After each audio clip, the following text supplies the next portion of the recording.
Welcome one and all to a heartwarming tale of an orphan girl who finds her place in a small town full of kindness, where the bonds of community lead her down an unexpected path to happiness and family. Enjoy. Sarah looked at the tiny old house. Yes, it was far from a mansion, but she was incredibly grateful for it. After leaving the orphanage, she had been shuffled from one temporary home to another for nearly 3 years, before finally being given a place to live. It was fortunate that the orphanage had not abandoned her. That's how she had ended up living with one family after another.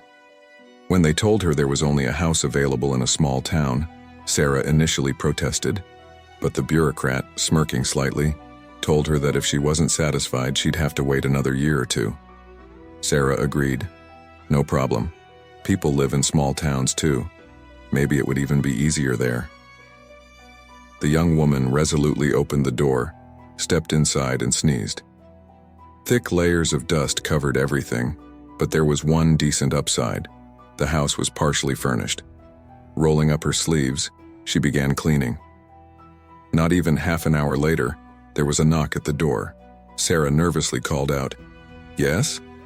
She wasn't expecting anyone. At the door stood a woman of about 45, smiling warmly. "Hello there. I was wondering who was tending to the abandoned house," the woman said. Sarah smiled back. "Well, they gave it to me since I'm an orphan." The woman frowned. "How's that? It's barely habitable." "Oh, what a world we live in.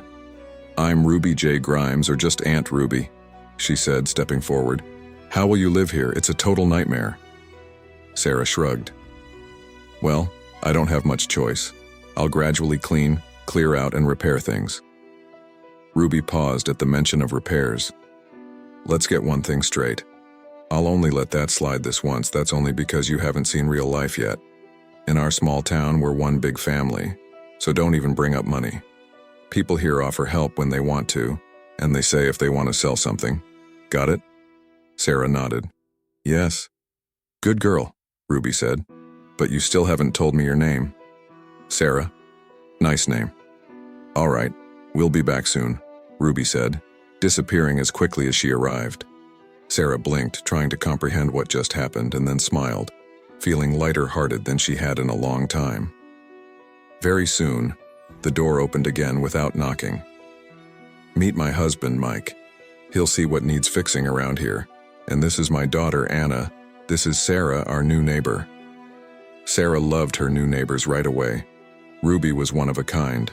Her quiet, large husband obediently listened to his wife, and they seemed like a loving family right out of a heartwarming story. That evening, Anna set the table while Ruby and Sarah aired out the rooms. After inspecting the house, Ruby said, "There's still a lot of work to do here, but it's livable now." Sarah nodded happily. What she saw now was incomparable to the state of the house when she had first arrived.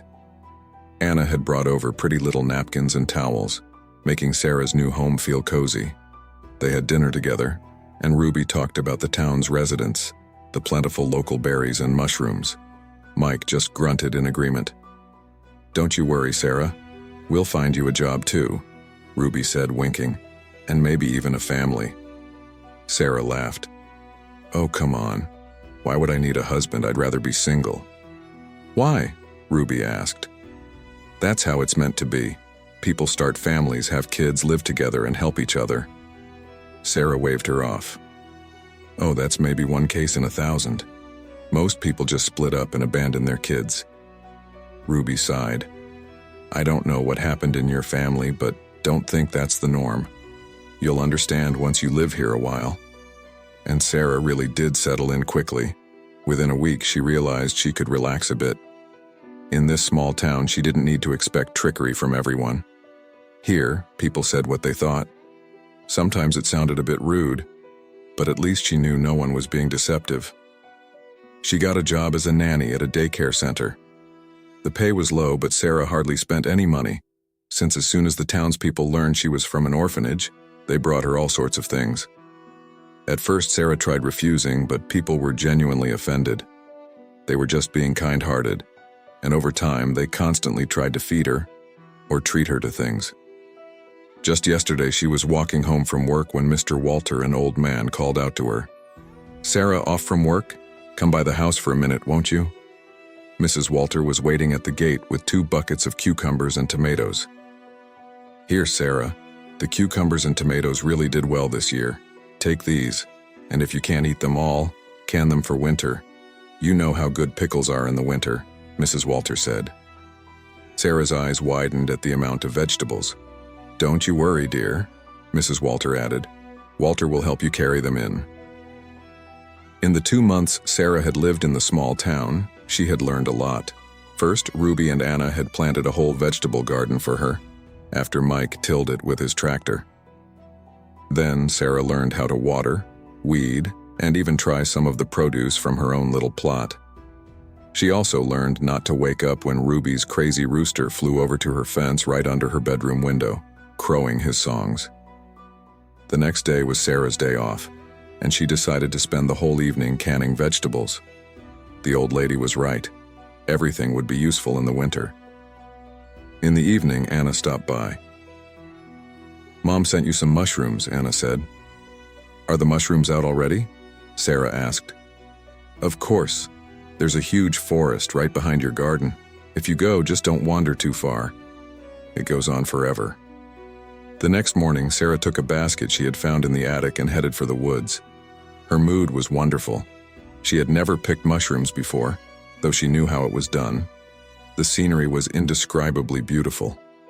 Low-lying fog hung in the hollows, the sun rising behind the trees. Sarah could barely contain her delight, silently thanking once again the bureaucrats who had economized on her housing situation. Despite being short on sleep due to the vehicles that raced up and down the roads all night in their little town, she didn't regret getting up so early. She found the first mushroom right at the edge of the woods and immediately understood a mushroom hunter's thrill.